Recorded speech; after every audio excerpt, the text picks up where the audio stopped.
오늘은 9월 28일 연중 제25주간 목요일입니다. 제1독서 학가의 예언서의 시작입니다. 다리우스 임금 제2년 여섯째 달 초하룻날 주님의 말씀이 학가의 예언자를 통하여 스알티엘의 아들 주룹바벨 유다 총독과 여호차닥의 아들 예수아 대사자에게 내렸다. 만군의 주님께서 이렇게 말씀하신다. 이 백성은 주님의 집을 지을 때가 되지 않았다고 말한다. 주님의 말씀이 학가의 예언자를 통하여 내렸다. 주님의 집이 무너져 있는데 너희가 지금 판벽으로 된 집에서 살 때냐? 만군의 주님께서 이렇게 말씀하신다. 너희가 살아온 길을 돌이켜보아라.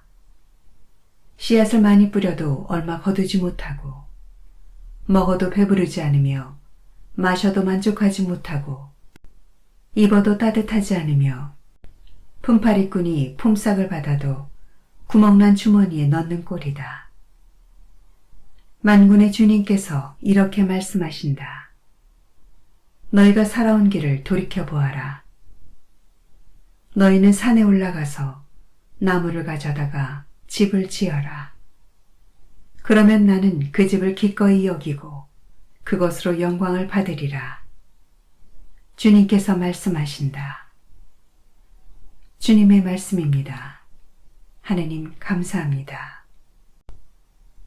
루카가 전한 거룩한 복음입니다. 그때의 헤로데 영주는 예수님께서 하신 모든 일을 전해 듣고 몹시 당황하였다. 더러는 요한이 죽은 이들 가운데서 되살아났다 하고 더러는 엘리야가 나타났다 하는가 하면 또 어떤 이들은 옛 예언자 한 분이 다시 살아났다 하였기 때문이다. 그래서 헤로데는 이렇게 말하였다. 요한은 내가 목을 베었는데 소문에 들리는 이 사람은 누구인가? 그러면서 그는 예수님을 만나보려고 하였다. 주님의 말씀입니다. 그리스도님 찬미합니다. 오늘의 묵상. 오늘 복음은 그 시대의 사람들이 예수님을 어떻게 생각하였는지 우리에게 전하여 줍니다. 어떤 이들은 그분을 세례자 요한이라고 생각하였습니다. 예수님보다 앞서 회개의 세례를 선포한 요한의 활동은 사람들에게 지지를 받으며 큰 성공을 거둡니다. 많은 이가 그를 하느님께서 보내신 예언자로 알아보지만 헤로데는 그를 감옥에 가두고 목을 베어 죽이기까지 합니다. 그 뒤 예수님께서 마찬가지로 놀라운 행보를 보이시자 일부 사람들은 헤로데가 죽인 그 요한이 되살아났다고 생각한 것입니다. 다른 이들은 예수님을 엘리야라고 생각하였습니다. 그는 죽지 않고 회오리 바람에 실려 승천한 매우 특별한 예언자였습니다.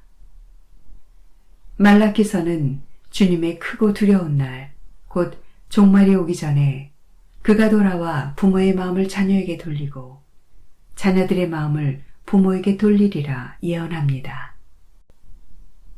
이 말씀 때문에 엘리야가 다시 돌아오리라는 믿음이 유다인들 사이에 강하게 생겼는데 일부 사람들은 예수님께서 바로 그 엘리야로 오셨다고 여긴 것입니다.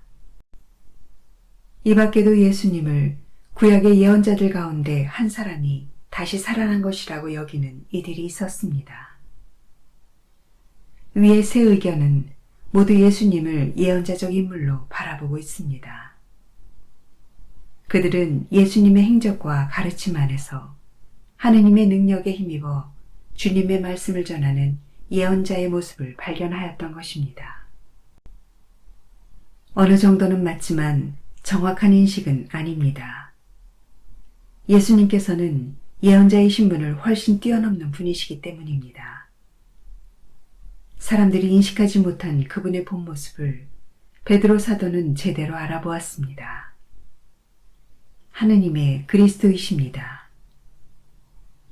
그가 어떻게 예수님을 알아볼 수 있었을까요? 바로 그분을 따르는 제자였기 때문입니다.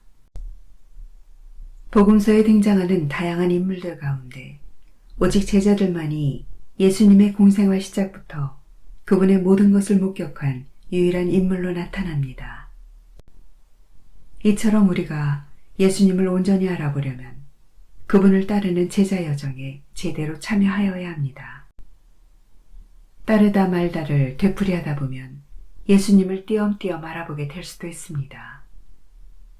대충 비슷하니까 괜찮다고 주장하여서는 안 됩니다. 예수님께서는 세례자 요한도 엘리야도 옛 예언자도 아니시기 때문입니다. 아멘.